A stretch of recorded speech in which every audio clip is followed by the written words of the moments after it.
Hi, Deborah. Thank you so much for taking the time out today and joining me in this podcast episode. I really appreciate it. How are you doing today? Well, thank you very much for having me on your program. I appreciate it. Yeah, super excited to learn more about you and your journey. Like you had really difficult journey with your life. So before we get into to know more about your journey and the tough time you had, I want to know like how you get into like a business and coaching business owners. How did you came up with the passion? Actually, my passion, my greatest passion was helping people. That was, when I was a little girl, I Yeah. dreamt of being one of three things. Superman, which didn't fare out, a nun, which didn't fare out either. And the third one was to be a psychiatrist, Yeah. which that didn't fare out either. Um, but those were my three biggest dreams. And I wound up with a degree in marketing. I had Mhm. three daughters that I had to feed. Yeah. Um, and, I had to go where the money was. Sometimes you have to do things that may not be what your heart desires, but Mm. it's a responsibility that you have simply because you have mouths to feed. Yeah, yeah. And then you end up choosing the career, even you never thought about that, right? That's right. Yeah. Not in a million, not in a million. So, I went into in Louisiana, which is where I'm from, mhm, was predominantly an oil field state. And of course, being an oil field state, it was predominantly male run. yeah, So being a woman, it was very, very difficult to get in. You had to, um, the only women I knew who had broken through mhm, wore very short skirts, 5-inch heels, and, dressed very provocatively. right, And that's just not my style. yeah, So I went in realizing that I wore, you know, suits that were, they called them, women called them box suits, where mhm, it shows no form.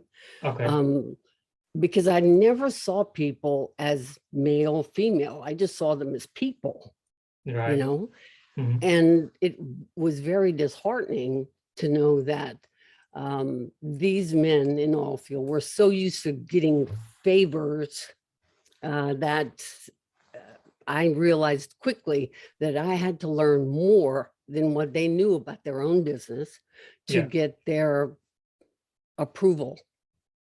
So I really had to do a lot more digging into their business, understanding a lot more about the oil yeah, field in general versus just marketing, mm, so that they realized I was something to contend with. I wasn't just a piece of meat walking through the door that they might have had a chance with.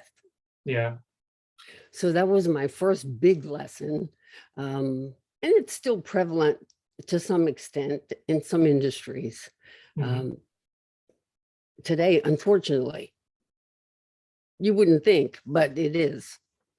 yeah, yeah, absolutely agree with that. And like, how many years you've been like in business, like since you've been doing the hypnotherapy? Oh, in hypnotherapy, 3 years. Yeah, I have, my journey went, or should I get into my journey now? mhm, my, my journey started with, when I said I wanted to be Superman, a nun, or a psychiatrist, was yeah, because my parents split up when I was about 8 years old. And I right, was raised by a very emotionally and physically abusive mother. okay, So, when I went to school and in Louisiana, you have yeah, two seasons, hot and hotter. right, And I always went to school wearing long sleeve shirts and pants because I didn't want people to see the bruises on my wow, body. And I was a loner, and yeah, when my parents split up, we had to move to what's called the projects, or where a mm, very low income family lived. right, So I was labeled a PK kid, which didn't mean preacher's kid. It meant the project kid. And Okay. other children, Yeah.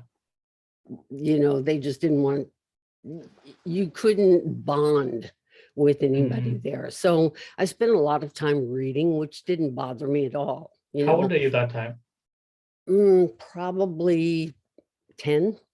Wow, such an early age. Yeah. Yeah. And I actually started raising my brother and sister, cleaning house, cooking, running a household at eight Wow. and a half. Wow. So And is when there both of your parents abusing, or like from your father or your mom? dad kind of disappeared for a Mm. while, which I don't blame him. If I had to be around my Yeah. mother, I would have disappeared too. But she she was, I think what happened was she enjoyed being around. My father had was an entrepreneur, and he had a Okay. lot of businesses, and she traveled with him. Right. And when we were born, she Yeah. wound up being stuck at home. And I Mm. think she resented that fact. Yeah. But, I never did see her as some evil person. I just saw her as a sick person and someone that I wound up having to take care of Mm. and shielding my younger brother and sister from, so that if she was always like an explosion waiting to happen. Yeah. So I would shield them from her, and whenever she'd lash out, I would be her target. So I grew up an extreme introvert Mm. and was very, very shy. And I wound up getting married at 16, Right. which now, if you figure, I have been taking care of a household since I was 8.5. Yeah. So by Yeah. the time I was 16, it was like I had lived, it was like I would have been 35, you Yeah. You know? matured enough, right? Yeah. Yeah, You've been through like early age. Yeah. yes. But the one thing that you don't know at 16, or you don't know anything about relationships, Mm. you True. know, I married someone, unfortunately, didn't realize it until after my second child. Yeah. I had my first one at 18, my second one 5 years later, and realized then that I had married the male version of my mother. Mm. He wasn't physically abusive, but Right. very much emotionally abusive. Okay. And then I found out he was doing drugs, which I'm anti-drug, Yeah. street drugs. And I've never smoked pot in my life because my mother was addicted to prescription medication. Yeah. So, which is what created that mindset in me. I always had to be clear-minded. Mm. I had to be sharp on my toes, like, because what could be attacking me from the left or Yeah. right. I was always hyper vigilant. Um, then when I had my third daughter, I, the oil field crashed. I had been in business for a while. The Right. oil field crashed, and my husband at the time and I were both out of work. So I Yeah. went, and there was only one job near where, close enough to where we lived, where I didn't have a long commute. And there were 10 women sitting in the lobby waiting to be interviewed. And it Wow. was for a receptionist job, something I was way overqualified for, but you Yeah. know, You have no choice. so it was my turn to go in for the interview, and there's all these men in suits, and I was Mhm. dressed in my best old clothes, the best clothes I had. Yeah. And one of them just looked at me and says, "Why should we hire you?" And this just flew out of my mouth. And this was not me at all. Mhm. I was very um, demure more than anything. I said, because if you hire me, I guarantee you I will be the best business decision you make this year. Mhm. And they hired me. Great. And I thought, after I said that, I thought, oh my God, I don't know why they didn't pitch me out of the door, Mhm. being so brazen. But it was that company that really where I really kind of broke out of my shell, Mm, became the executive VP of the entire company wow. within 10 years. I was the first Yeah, executive vice president of transportation in the US. that's a I great achievement. remember I remember sitting in, it was called the Profitability Conference, and it was Mm, only for the CEOs and executive VPs of transportation. And I'm yeah. sitting in this auditorium at the top, and all I see below me are bald-headed men. Mm, And I'm thinking, I'm the only woman there.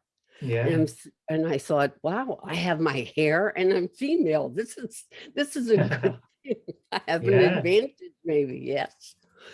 So I stayed with that business for a while. And then a new technology came out that I mean, I was making money for that company hand over fist. And I created a logistics company arm Mm, for that company, right. which helped them to grow exponentially. And then a friend of mine from London called and Mm, asked if I would be interested in being the master distributor of an ultrasonic gauge they had just developed and were wanting to bring into the US. An ultrasonic gauge monitors fuel tanks underground, wherever you pump yeah. fuel in your vehicle. Yeah.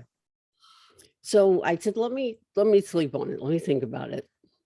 And the more I thought about it, I thought, here's the technology that's needed to create Mm, a logistics company between um, the guy that is at the retail end, and I would act like a cop between the transportation company and the supplier, fuel supplier, because and I knew from marketing fuel and yeah. from the transportation end that they were both robbing the retailer blind. Mm, If they were running low on revenue, they would fill their tanks up. yeah. Well, at the end of the month or the end of the fiscal year, that retailer would wind up carrying all that inventory, which always reduced their bottom line. So Mm, I said, what that business needs is what I know to yeah. do. So I left a six-figure paying job to go to nothing, zero. And people Wow. thought I'd lost my mind. But it paid off because within 3 months, I was making more than what I was making the company I left. That Yeah. business stayed open for about 25 years Wow. and grew. We were doing business throughout the US and Canada, and Mm, we were trying to figure out a way to send it into Europe, where okay. we could manage it into Yeah. Europe. Um, and then personal tragedy hit and hard. Within 4.5 years, I lost two of my daughters, my middle and youngest daughter, a 3.5-year-old grandbaby, and my dad and younger brother. So sorry to hear that. Well, it was, I mean, I'd lost people close to me. My mother died Yeah. when I was in my late 20s. Mm, And so I was used to of loss, but not back to back and not my children. I mean, you're supposed to yeah. outlive your children. Yeah. So I was so devastated and lost that I sold my business. And I just wandered around for probably 6 to 8 months saying, what is your purpose here on Mm, earth? It's not just about money, and it's not just about what you're going to create a company. It was a multi-million-dollar company, but to yeah. what end? That is it. That means nothing when you can't smell your child's hair right Yeah. after it's been washed, and you can't feel the warmth of them when you hug them, or Yeah. see that little angelic look on their face, when they're sleeping. That's the only time you see that angelic Mm, face, is when they're sleeping. No amount of money is worth that. true. So it made me take a step back and wonder, well, what is your purpose in life? What really is your purpose? And it seemed out of the blue, but I don't believe in circumstance. I think Yeah. things come your way when it's time. And I found myself in university. It was the first accredited hypnotherapy college in the US. Right. It was accredited by the Department of Education. Yeah. Um, and so I went, and it was as intense as any um, uh, psychiatric education I could have had. And it Mm. was a modality that fascinated me because it dealt with not only the human mind, but what causes us to act or react in our adulthood. It's all from what we experienced as a child, Yeah. from 0 to 8 years old. We create what are called knowns, and those are safe areas for us. Even if those knowns are negative, they still feel safe, Mm. and they're protected by what's called the critical mind. And then above that, which is your conscious mind, is where you have logic, willpower, reasoning, decision making. Yeah. So any new information that comes in bounces from that critical mind, tries to go into the subconscious. But if you have a known in that subconscious that says you're not good enough, you're not, and it could be subliminal. Let's say, for example, you learn to play, your father gave you a guitar Yeah. when you were 6. Yeah. And he had friends that came over and he said, why don't you come out and play a song for us? You know, Mm.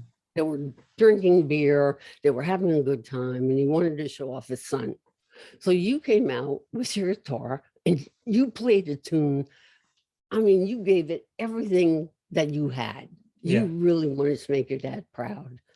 And what he did afterwards was say, you mean I've been paying for guitar lessons for that?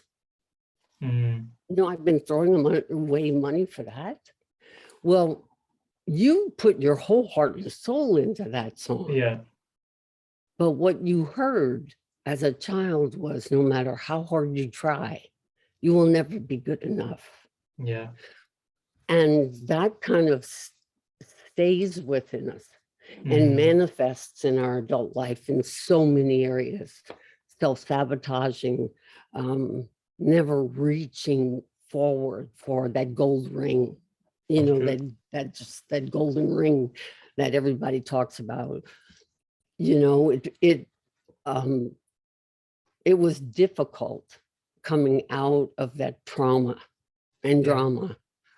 Had it not been for my original goal of this is going to help people, really Yeah. help people, um, break out of old patterns and become the best that they were meant to be. Mm. You were put on this planet for a reason. The Yeah. podcast that you have reaches people around the world. Look, I'm in Southwest Louisiana. Yeah. You're in the UK. I mean, Yeah. who would have thought that possible I even know. 5-6 years ago? Mm. But you touch the minds and hearts of people that you would have never thought possible. Yeah. And that is my goal, is I want to be able to help others break free of those limiting beliefs so they can truly be who they were meant to be. When you Mm. were brought into this world, you have a specific purpose to accomplish. Yeah. All my tragedies, they were all, I think, just road markers to get me to where I am today. I could Yeah. never have understood the trauma or drama or significance of the loss of a child to a mother to the degree that I understand it now. Mm. And I Absolutely. still have to hold back when I encounter one because I sympathize with her, and I should only be empathizing with her and leading her towards healing steps. Yeah. If I start sympathizing, I'll be crying with her, Yeah. because, I understand all too well what she's going through.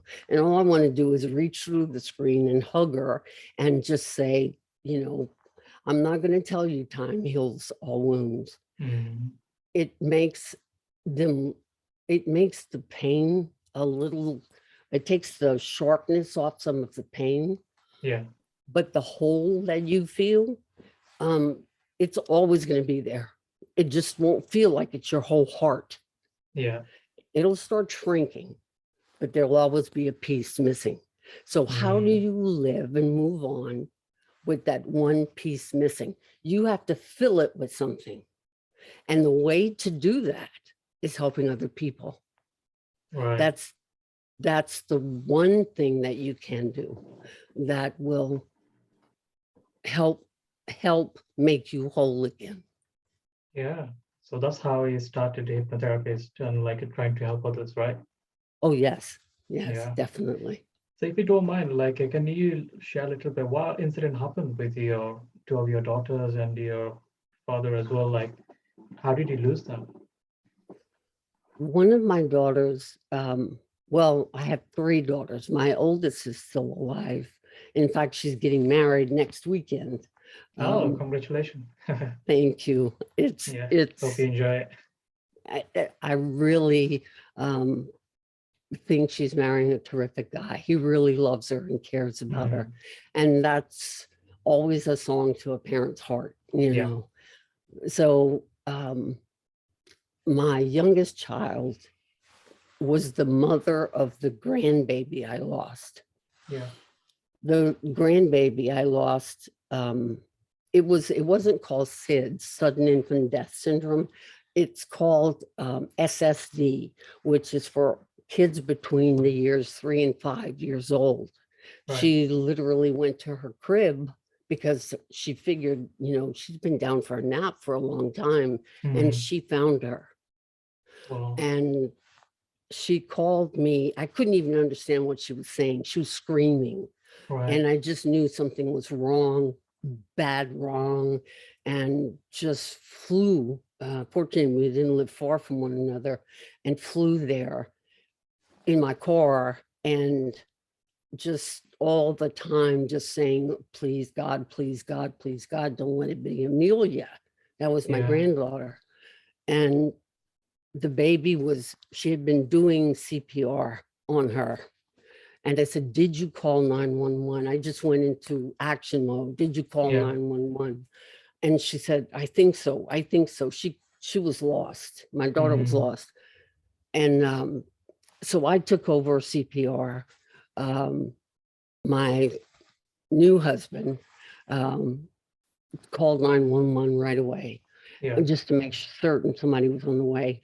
And it was breathing into that little baby's mouth and watching her chest rise Yeah. and fall with my breath, that every time you saw it rise, you thought there was a flutter of hope, a Mm. false hope, you know? Yeah.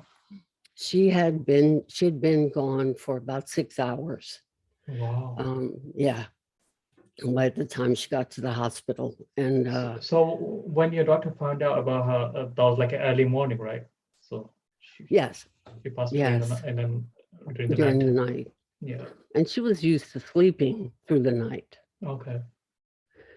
So 4 months later, my youngest daughter got into a car accident. It was a fiery car crash. I Wow. couldn't even see her at the funeral home. It was a closed casket. A very good friend of mine owns a funeral home in upstate New York flew Mm. down and took care of her in the embalming room. But she just told me, and I trust her Yeah. implicitly, she said, Deb, you don't want to see her. But she was able to take a piece of her blue jeans that she was wearing and cut a snippet of hair that hadn't been burned. And Mm. she's been working with that for 3 years now, trying to get them in some kind of condition where she wants to have them framed in a small, what do you call them? The shadow box, Okay. so that I'll have them. That was Yeah. the last thing. No one knew what happened. It seemed, for all intents and purposes, that someone ran her off the road and she just plowed right into a brick building, Wow. and her car caught on Fire. fire. My middle daughter dealt with a lot of issues, a lot of anxiety and depression issues. She'd been, well, all three of my daughters did, their father was not father material. Right. And so I had to play both mom and dad. And they sought relationships in the wrong kind of men. Yeah. And of course, they'd get their hearts smashed and over. And no matter how many talks we had about what are you looking for and why, they kept gravitating to the same thing. She finally basically drank herself to death. She was, her liver, kidney, pancreas, everything gave out all at one time. Wow. And She was in a Great Depression, right? oh yeah, yeah. Yeah. And she was in the AA program and doing very well until her sponsor committed suicide. And she just came crashing down. Yeah. That was it. That was it. I mean, that's pretty intimate information I don't share. Look, I'm sharing it all over the world now, but it's a reality that a lot Yeah. of parents face that Yeah. they don't know how to deal with. You can talk till you're blue in the face. You can put them in every kind of program you want. I spent hundreds of thousands of dollars trying to get them help. But a person, you can only help a person that wants to be helped, who's Yeah. ready, and says, I have enough and I need to grab hold of my life. Yeah. And they were just looking for the father figure I guess they never had. So Yeah. there's, you're going through the tragedy, you're going through guilt of maybe I should have left sooner. They wouldn't have experienced that for as long as they did. You go through all kind of emotions, So it was in dealing in business, especially hypnotherapy. I do public speaking. I also work with corporations. I don't see it all about the money. I'm not one Yeah. that says, if you sign up for my program, you're going to make $10,000 a month, your first month. Those drive me insane because all it does is line their pockets. Yeah. We know that that's not going to happen. Yeah. You're not going to go from $0 to $10,000 by attending their seminar. You're Yeah. just not. Because, even in working for a company, unless you get rid of those limiting beliefs, you're going to stay stuck in that same rut all the time. You're going to blame your boss. You're going to blame your coworkers. You could blame every circumstance on the planet except where the truth really lies within you. It lies within you. If it's not going to work in that company, then you're going to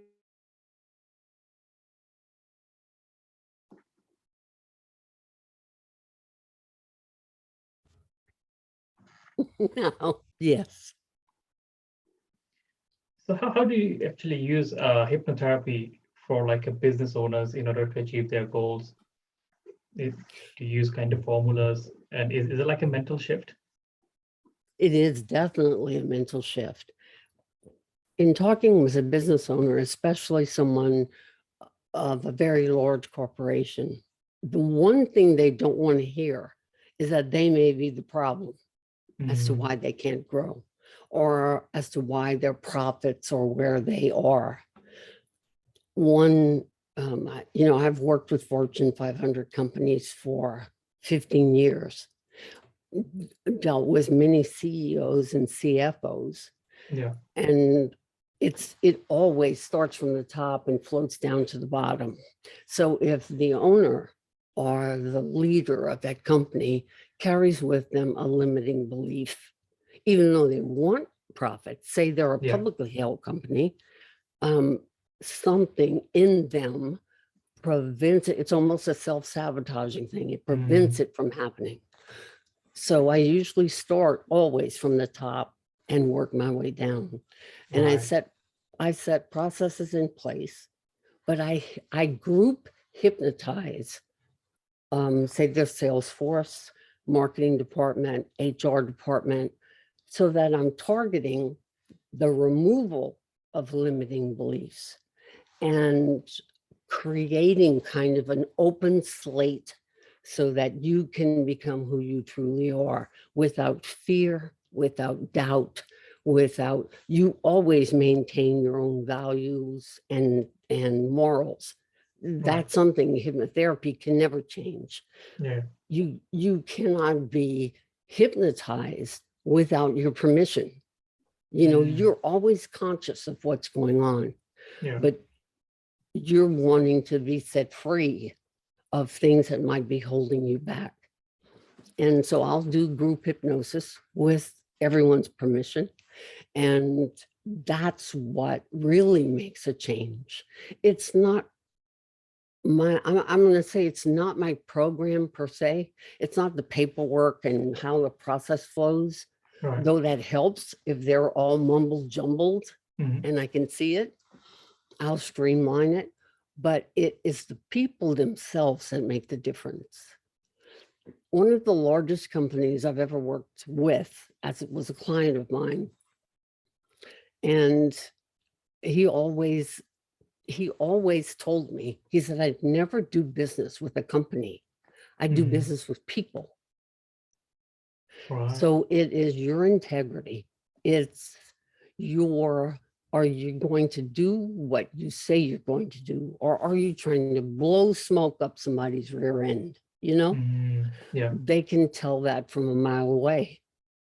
We've, especially nowadays, you have some millennials, some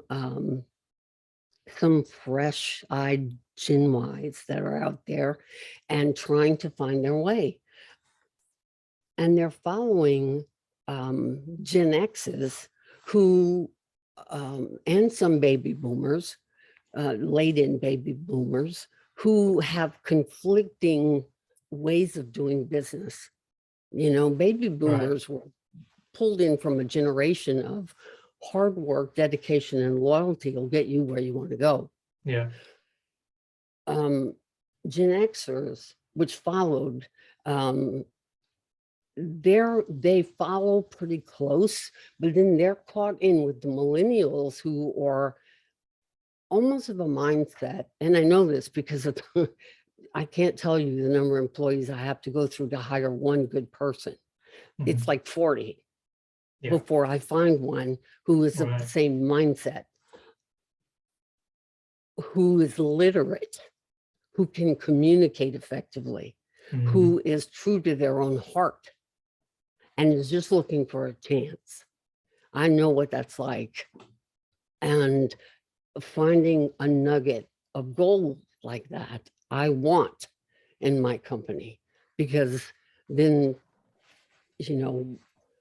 I'm hoping to let their dream come true, which in effect allows my dream to get bigger and grow bigger. I want this voice to reach a universal level. I can't do that by myself. No. But you find nuggets of people that carry that same burning desire to help others for whatever reason they have, and it's genuine, then the sky is the limit. You really get to touch human lives and change them for the better. Yeah, it's true. So with the process of like a hypnotherapist, is there any time frame like changing people's mindset, or is Well, everyone works in different individually? it varies. I'm working with one person now. Just for an example, um, they're they said that their presenting issue, which means what they're struggling with right now, Mm, was trying to get over an emotional attachment to a boyfriend who was not good for them, right. and weight loss. When I talked to them, Yeah. the issue was the boyfriend, but also the fact that she'd lost a daughter 3 months prior. Oh. The daughter never even came up into the conversation Mm, as grief. Her stronger drive was the need to be loved and accepted by this man or a man. You see, yeah. that told me a lot. And as I began working with her, I go into different levels. I can't just go slamming down at the bottom because Mm, that's you're diving too deep, too quick, yeah. and that can freak people out. So you start at a particular level, and then the next session is a little deeper. And that second session, she really attached herself to the fact that she was mourning her daughter. And then the third, you're starting to establish healthy boundaries. And then the fourth, we start working with that inner child.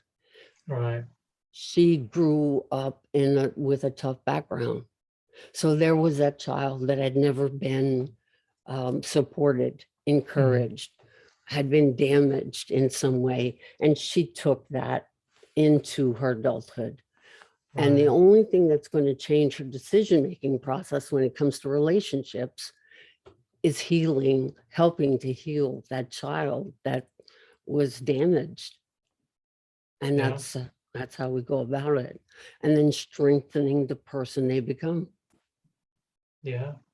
Unless like you're asking question to other people, you don't really know like what's actual is bothering them, what's stopping them, right? Like you Right. figure out like her child died like 3 months now, and Yes. without asking them, like she even not mentioning it, so you have no clue like what's going on. So the problem is in different place, but we are trying to fix another place, right? Right. Mm, yeah. Yeah.